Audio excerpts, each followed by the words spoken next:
Aku muntah, dia kata hitam and ada jarum. Wish. Bunyi apa tu sial?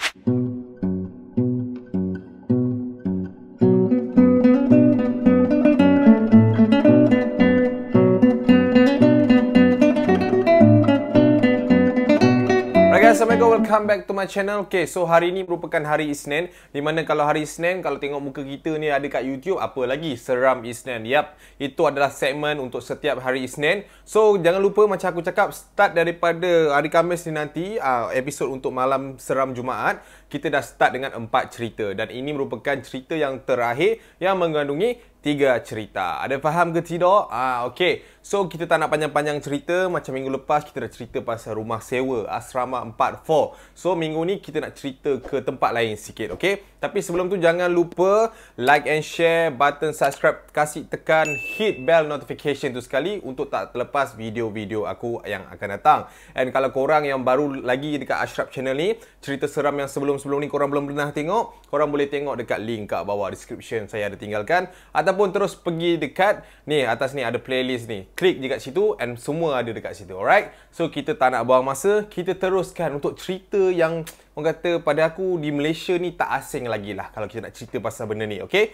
Misteri Malam Khurafat Part 1. Roll it. Yasin wal Qur'anil Hakim innaka laminal mursalin ala siratin mustaqim tanzilal aziz. Sebelum kita start, macam biasa ada sedikit disclaimer. Okay, siapa-siapa yang mungkin ada penyakit ke ataupun tak boleh nak tonton secara visualnya apa-apa teknikal yang saya nak selitkan dalam video saya selepas ini, saya mohon kepada kamu semua jangan tengok atau henti tonton video ini. Dengar sahaja pun boleh ataupun ialah mana-mana je lah. Kita tak nak benda-benda yang tak diingini berlaku. Sekiranya berlaku, saya totally tidak bertanggungjawab. Tanggung hak sendiri. Dan satu lagi, apa-apa cerita dalam cerita ni tak ada kaitan pada yang hidup maupun yang telah pun dah meninggal dunia. Mungkin cerita ni reka-rekaan ataupun sampai-sampaian dan saya hanya menyampaikan daripada orang kepada kamu semua. Alright? So, kita tak nak cerita lebih. Cerita yang pertama, dia tentang seorang peniaga. Peniaga. Kak Ros. Okey, Kak Ros ni dia seorang peniaga. Dia bukan Kak Ros Upin Ipin tu, jangan salah anggap. Dia merupakan peniaga di mana dia jual nasi kukus dekat area Banting sana. So dia kata, dia send kat aku, dia kata akak ni peniaga dah hampir 8 tahun lebih. Dia kata alhamdulillah sepanjang akak peniaga dekat sana tak ada apa-apa yang jadi. Alhamdulillah bisnes akak pun orang kata dapat sambutan lah, dia kata. Tapi sejak kebelakangan ini pada tahun 2019 time tu, dia kata ada something yang rasa macam pelik sikit dekat kedai dia. Dia kata dia dah mula hidu bau-bau yang tak menyenangkan. Ada kadang-kadang tu dia nampak dia punya nasi tu ada ulat, ada something yang orang cakap apa, fishy lah, senang cerita. And dia punya customer pun semakin lama semakin menurun. So maknanya bulan ke bulan dia punya sales semakin lama makin jatuh teruk. Dia kata sampai ke satu tahap tu pada pertengahan bulan Mei ketika itu dia terpaksa menutup dia punya perniagaan disebabkan dah tak ada customer langsung time tu. Kau bayangkanlah kalau kau dah berniaga 8-9 tahun kan, takkanlah kau tak ada regular customer dia, betul? Kan kau dah ada macam orang kata apa, customer yang sentiasa akan datang, customer yang memang kalau tengah hari makan je mesti kat kedai kau. Mesti ada punya kan. Tapi dia kata sejak kebelakangan ni dia macam pelik lah, dia tak tahu kenapa. Dia kata time tu dia dah rasa something yang pelik. Okey, cerita dia start macam ni. Satu malam tu Kak Ros dia cakap dia macam dia ni jenis akan prepare dia punya barang-barang meniaga, barang-barang yang dia nak masak, barang-barang yang dia nak bawa ke kedai pada esok pagi je. So dia akan sampai kat kedai tu dalam around pukul 10 pagi macam tu. Lepas tu dia kata dia akan set up untuk orang makan tengah hari. Kadang-kadang kalau awal dia buka untuk sarapan, dia kata macam tu. So ada satu hari ni dia nak buka untuk sarapan. So untuk hari yang pertama dia terbangun pada pukul 4 lebih, 5 lebih time tu, 5 pagi untuk sembahyang subuh. Dia bangun, ketika tu dia ternampak dia punya apa ni setup makanan dia macam beras, sayur, ayam dah bersepah berlimpah dekat dia punya dapur sana lah. So Kak Ros ni macam kenapa macam ni, ada kucing ke, ada apa-apa ke yang masuk ni kan. Dia pun macam dia pelik lah kan. So macam okay, first tak apalah, dia mungkin dia fikir dia tak ada rezeki. So masa minggu tu, hari tu dia tak buka kedai, hari Isnin. Dia pun kemas barang dia apa semua. So malam besok benda yang sama juga terjadi. Mana dia macam dia kata dia punya barang tu masih lagi bersepah, jatuh apa semualah. So bila jadi malam ketiga tu dia dah rasa tak sedap. So pada malam keempat tu dia decide untuk duduk ataupun tunggu sendiri and lihat apa benda yang masuk sampai berkelecah barang-barang dia dekat dapur tu. Kalau kau bayangkan, kucing takkan sampai 4 hari boleh berturut-turut masuk kan. Takkan kucing tu ada mindset, betul tak? Tapi bila macam tu, Kak Ros ni fikir macam ini bukan kerja binatang, ini mesti kerja orang, kata macam tu. So dia nak tengok siapa yang buat khianat dekat tempat tu. Sebelum tu untuk korang punya pengetahuan, si Kak Ros ni dia ada suami. Suami dia ni kerja kilang. So bila kerja kilang ni kau tahu je lah, balik tak tentu masa. Kadang-kadang tengah pagi, kadang-kadang tengah malam, kadang-kadang petang kan, kadang-kadang cuti. Itu biasalah orang cakap shift kerja untuk kilang. So pada malam tersebut si Kak Ros ni ada beritahu pasal benda ni lah dekat suami dia. Dia kata saya nak check benda ni, saya tak sedap hati lah, dah sampai 3 hari ni barang-barang saya asyik jatuh, saya nak menjaga pun tak boleh. Dia kata macam tu. Tu suami dia pun macam okey lah, tak apalah, buat je lah kan, tapi saya kerja malam hari ni. Tak apa, awak jaga diri awak elok-elok, macam tu. Okay, so malam tu Kak Ros pun plan apa yang dia nak buat. Okay, plan Kak Ros pada malam tersebut adalah untuk bersembunyi dekat sebalik bilik dia. Maknanya bilik belakang dia tu ada satu almari, dan dia nak duduk dalam almari tu untuk lihat sendiri apa yang terjadi dekat dapur tu. Okay, so masa tu dia pun masuk duduk almari. So dia ni tak ada anak, dia tak ada anak lagi time tu. Dia masuk dalam almari dia, dia kata time tu dia macam orang cakap perhatilah daripada celah-celah almari tu. Lepas tu dia tengok jam pukul 1 pagi, tak ada apa-apa. Pukul 2 pagi, tak ada apa-apa. Lepas tu dia kata masa nak pukul 2 nak arah pukul 3 tu, dia macam terlelap sekejap.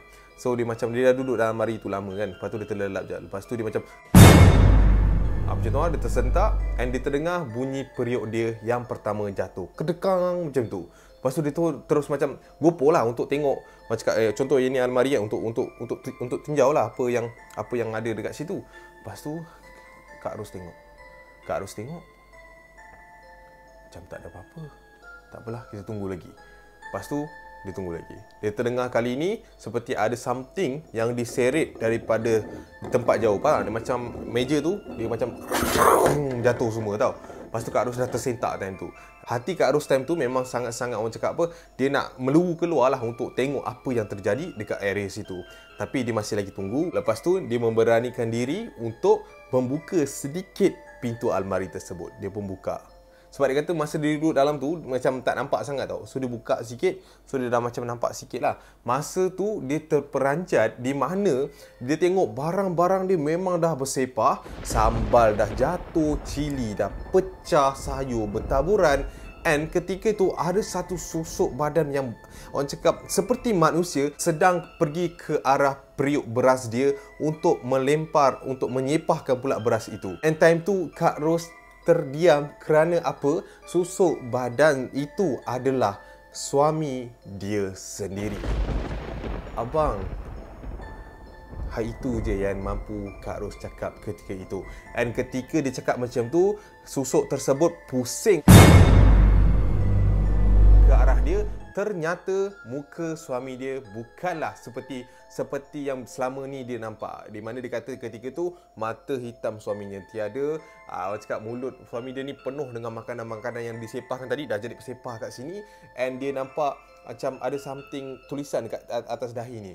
Time tu, abang, kenapa ni abang? Dia macam tu. Lepas tu terus susuk tubuh tu lari ke arah keluar rumah dia. Kak Ros cuba kejar. Masa Kak Ros keluar daripada bilik tu,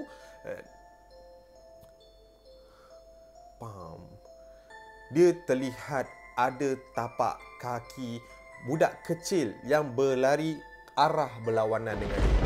Kat bawah tu ada sambal, ada apa. So bila ada benda berpijak, ada benda terpijak, dia akan nampak macam cakap tapak kaki lah, kesan tapak kaki, lari and pergi ke arah cermin.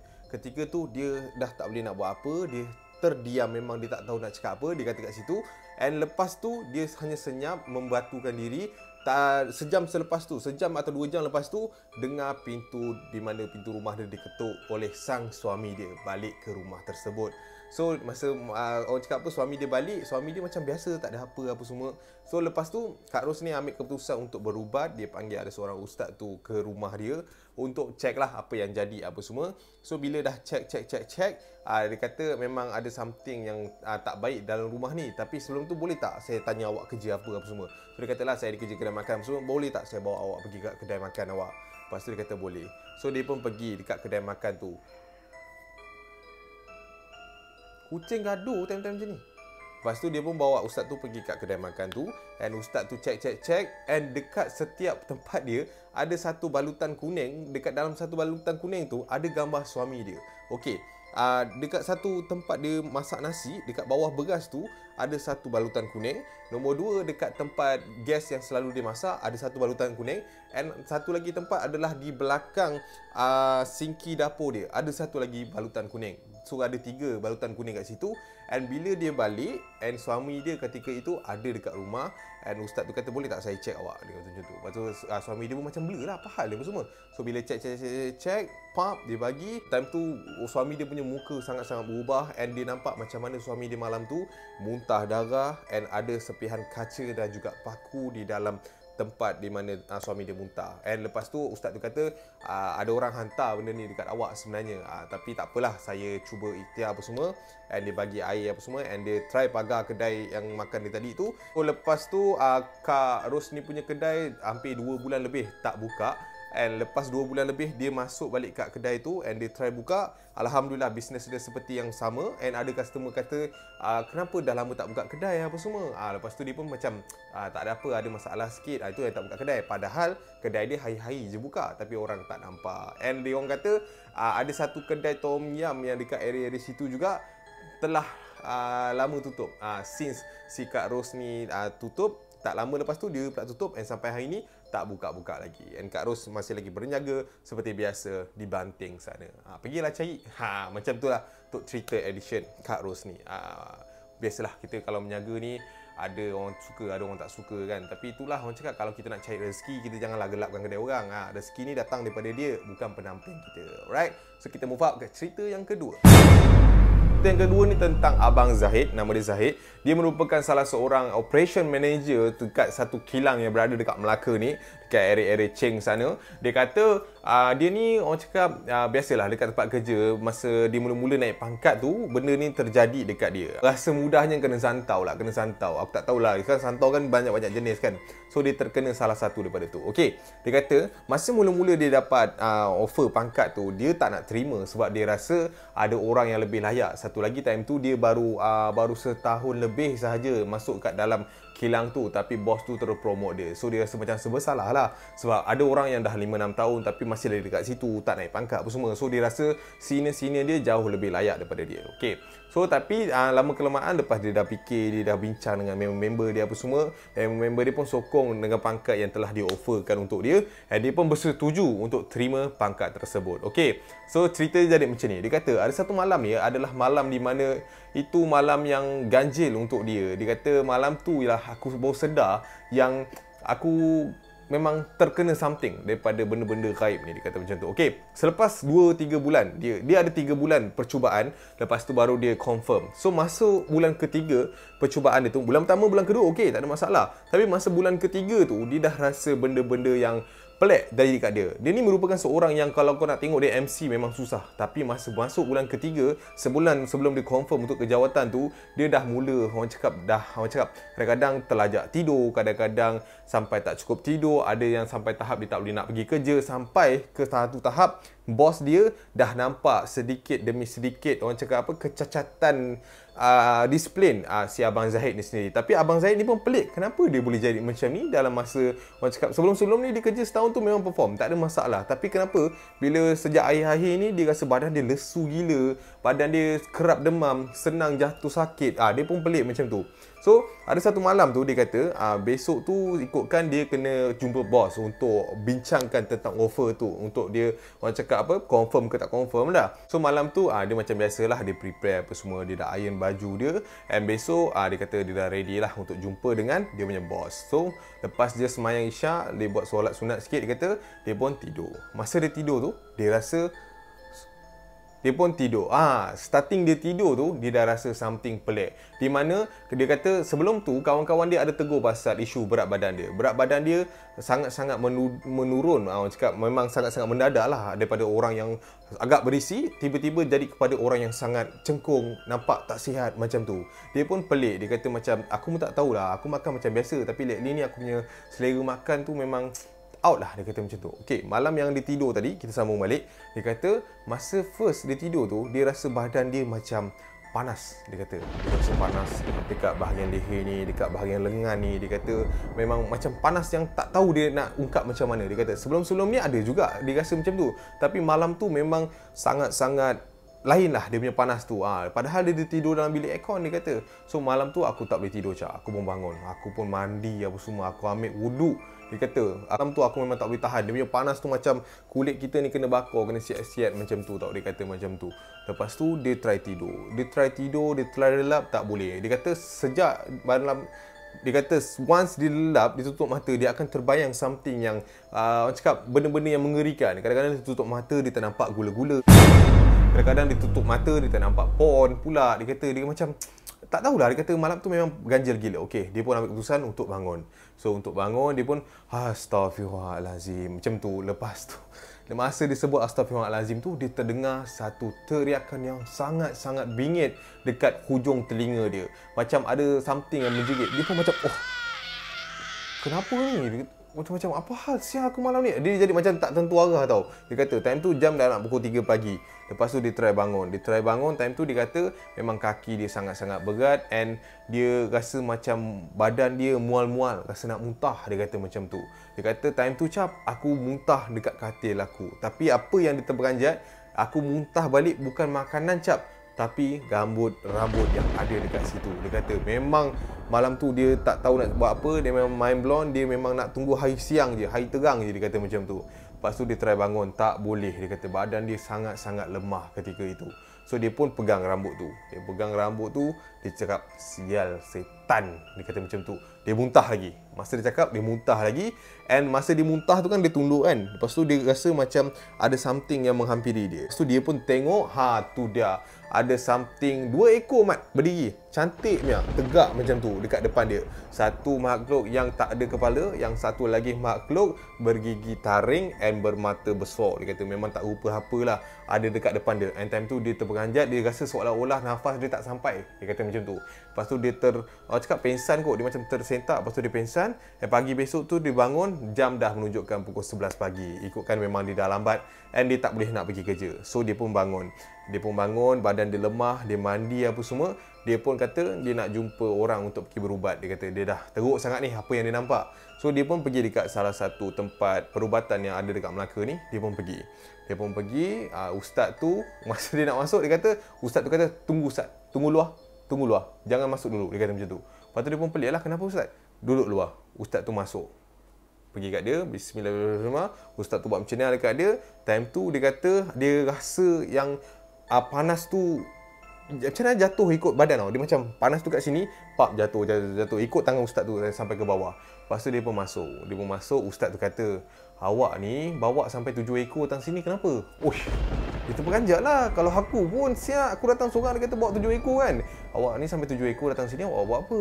Awak ni kerja mana? Lepas tu dia cerita lah dengan Ustaz dia macam ni. Tu Ustaz dia kata, awak ada makan apa-apa tak yang kawan awak bagi? Rupanya minggu lepas tu, bukan minggu lepas, 3 bulan sebelum tu, dia kata dia ada terima satu macam lepak pisang, dia kata dalam tu. Macam itu adalah pemberian yang sangat ganjal janggal. Dia kata daripada seorang kawan dia yang dia kata tak banyak tegur sangat dekat kilang, dia kata, tapi dia bagi saya lepak pisang. Sedap Ustaz, saya pun makan lah.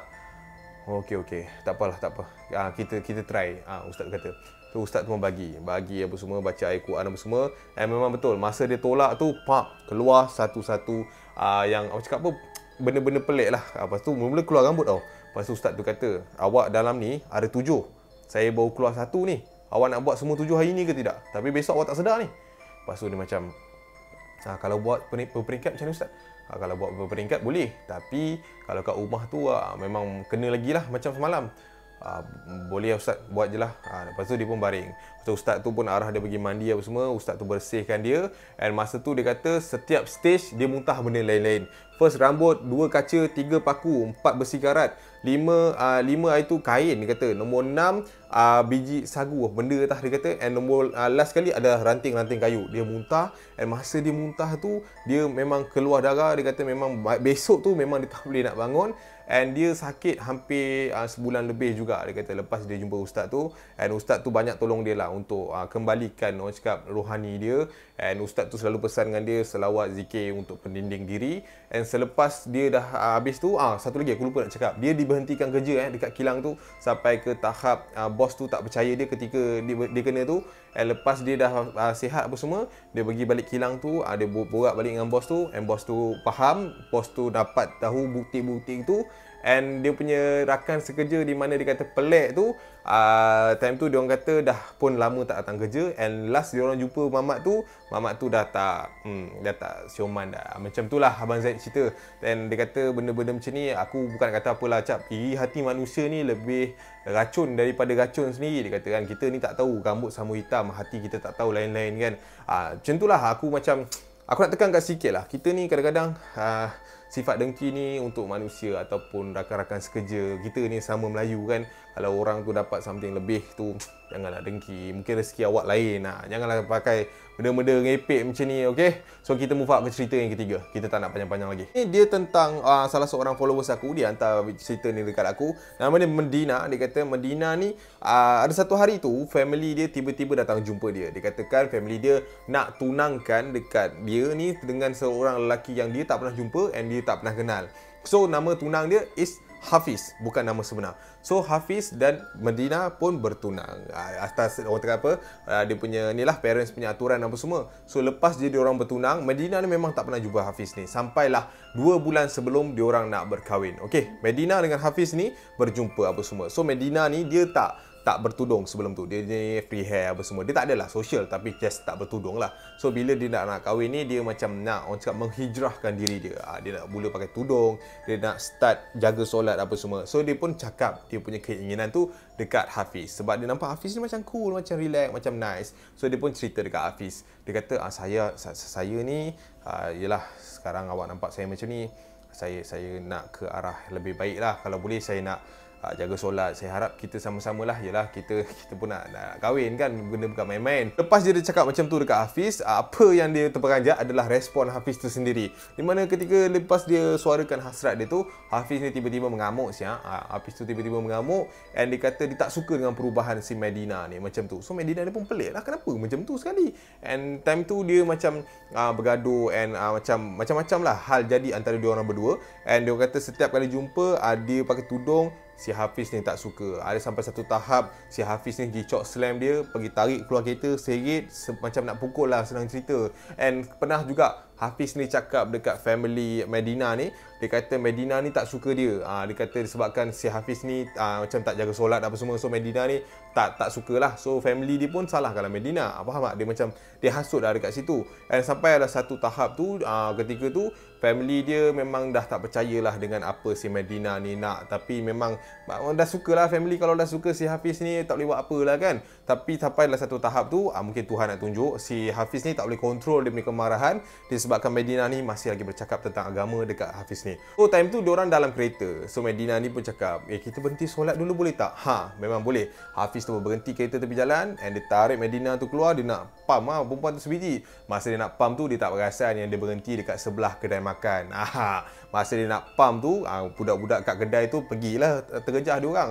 And Hafiz tu pun cabut daripada situ. And budak-budak dekat kedai tu tanya Medina okey ke tidak. And diorang yang hantar Medina ni balik. So masa diorang hantar Medina ni balik, budak-budak dekat kedai tu ceritalah dekat mak ayah Medina ni apa yang diorang nampak. Orang cakap saksi lah diorang kan. Lepas tu time tu barulah family Medina ni percaya dengan apa yang selama ni Medina ni cakap tentang Hafiz. Okey.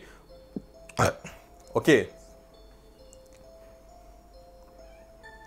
Tentang Hafiz. Okey. So since tu family Medina ni dah tak bagilah Medina lagi jumpa Hafiz. And bila Hafiz datang rumah, dia orang tipu kata Medina ni tak ada lah apa semua. Sampai ke satu tahap si Hafiz ni datang bawa parang mat. Nak orang cakap nak tergejah family dia lah sebab tak bagi jumpa. Sampai ada yang ada jiran-jiran buat laporan polis apa semua. Okey, so stop cerita pasal Hafiz. Okey, pada malam tersebut di mana hari orang cakap apa, si Hafiz ni datang tergejah rumah Medina ni bawa parang. Malam tu Medina cakap rasa badan dia sangat-sangat lemah, and masa malam tu dia kata dia terusik bibir dia. Dia kata dia tengok cermin, bibir dia gelap, hitam and bersisik. Korang boleh bayang tak macam mana hitam dan bersisik time tu. Lepas tu dia rasa dah pelik tau. Lepas tu dia pun pergi mengadu dekat mak ayah dia. Lepas tu mak ayah dia kata, tak ada, mana ada, okey je bibir awak nampak apa? Dia kata, mak nampak ni hitam sisik ni apa mak? Dia kata macam tu. Lepas tu mak ayah dia pun dah pelik. So, dia pun bawa si Medina ni untuk pergi berubat. Okey, sampai dekat tempat satu pusat perubatan ni, ada sepasang suami isteri. Dia bawa Medina ni untuk pergi pergi ruqyah apa semua. So masa tu si bini dia, papah Medina, yang badan dia dah lemah gila, and dia rasa macam tak tahulah, dia kata nak berdiri pun susah time tu. So dia bawa masuk ke dalam bilik tu, dia orang pun pergilah apa semua, bila bismillah time tu dekat atas kepala ni, ustaz tu kata dia rasa ada benda tajam-tajam macam tu. So dia pun tepuk. Medina cakap, dia kata time tu memang aku muntah, dia kata hitam and ada jarum. Wish. Bunyi apa tu sial? Kita sambung balik minggu depan. Bye.